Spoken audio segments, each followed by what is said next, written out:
impact is demonstrated. Impact is proven that you are achieving this lasting social change and how you're doing it.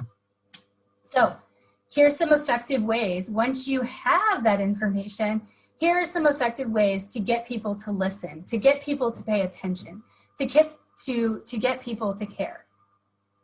So oftentimes you know something unexpected. You know something that maybe your audiences don't know. Maybe you know that, I mean, this is pretty public now, but maybe you know that women business owners make 78 cents less than male business owners. A lot of people don't know that. A lot of people just assume, well, if you're running a business, I'm sure there is no gender bias, but the data show that that is true. So share something unexpected using data or using, you know, community outcomes, and then you can show how your organization is reversing that trend. So present concrete facts. So let's say you shared something unexpected to get someone who cares about, you know, wealth gap or inequality. They got them to think and said, really, that's true? I wonder why that's true. And then you can present the facts and say, but for the women that we serve, we are able to, you know, we see 78% of the women that we serve rising their income to the same average median income as males. So now you're showing someone how this is a reality in our community, but those who participate in our program, we are moving the needle for them. Now you might not be at scale yet to start to see that wealth gap decrease for your whole entire community because you just don't serve enough people yet, but at least you can demonstrate how your program is moving the needle in the right direction. Also, focus on credibility. So this is the difference between a theoretical social return on investment and an empirical one. And we really want the sector to go towards empirical evidence of social change, because theoretical evidence is where you would say something like, well, if we keep everyone out of the homeless shelter, then we will be saving X amount of dollars in public health expenses, or X amount of dollars in jail costs or behavioral health costs, or whatever, you know, your research shows you. But that's theoretical. That doesn't mean you're doing it. It just means that if we're successful, this is what we would save. That, to me, does not help us create lasting social change. That's just words, right? That's just marketing. This is not just about marketing. This is about what is your true impact? Why would someone want to invest in you? Can you demonstrate you actually are saving those costs related to homelessness and getting people to have stable and fulfilling lives? So that's where having you know, credible data structures and data systems come in.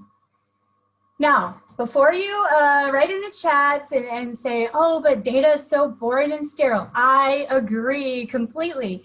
I hope you've seen through this presentation, I've been speaking about data the whole time, but have tried to use emotion, tried to elicit real examples and real problems that we're solving in the community.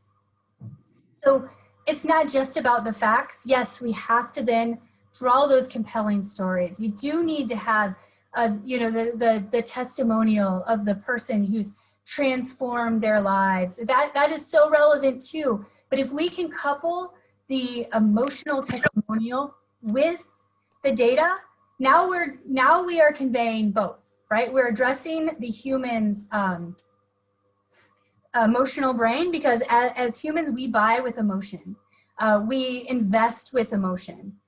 So we're you know, kind of, we're reeling them in, but then we are helping with their decision making and rationalizing their decision, because we're giving them compelling data. They won't have buyer's remorse. They will say, wow, that was a very good investment. I feel very good about what I just did. Because remember, we're talking to humans. Same thing with your staff. If you want to use impact story data to get your staff to do things differently or change the way they do things, You need to play to their emotion, but then you also need to show them the facts to help them justify why they should be doing this new change. And so that's where we also need to think about back to those whys. You know, why does our funder want to fund us? Why do our participants or our staff want to come and work for us? Can we present the data in a way that is inspiring? So do we have a great emotional appeal with a photo and a testimonial, and then, you know, a little graph that just shows how we're creating that impact, right? So really quick bites of, okay, yes, I want to learn more. I want to be a part of this organization. I do want to create more lasting social change. So I will adopt this new technology or this new program design. And also, let's not forget to celebrate success, because when we commit to collecting impact data, it can be vulnerable. It can be hard. This is hard work. It is extremely difficult work. It is the most important work that I think we do as humanity, but it is hard and difficult work. And so in order to be motivated, we have to remember that we've got to celebrate the wins. We've got to, let's say we find out that 50%, only 50% of our clients are achieving our outcome.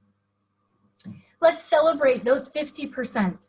Let's figure out what is it about those 50% using the data we've been collecting. Let's figure out what it is about those 50% that is driving success, and then go to the 50% that don't have success, and let's unpeel the onion. Let's figure out what we can do, what we can change to take that 50% success to 65. Right? Let's celebrate the success we have. That will motivate your teams. It'll motivate your funders and your funding base to stick with you. Because I agree, if you're talking to a board member and you're like, well, we were only 50% successful at reaching this outcome, a board member might look at that and say, oh, well, that's not working. We should stop that. But if you can come to them and say, you know what? We have 50% of our participants are reaching this outcome, and we learned that if we implement X, Y, or Z, we likely, I mean, you haven't tested it yet, but you have a theory, you have a hypothesis that will likely increase it to 65%. So we need an additional X amount of dollars to implement this new program design or implement this new support or wraparound to increase our success. That is so much of a different conversation than just presenting here are the facts.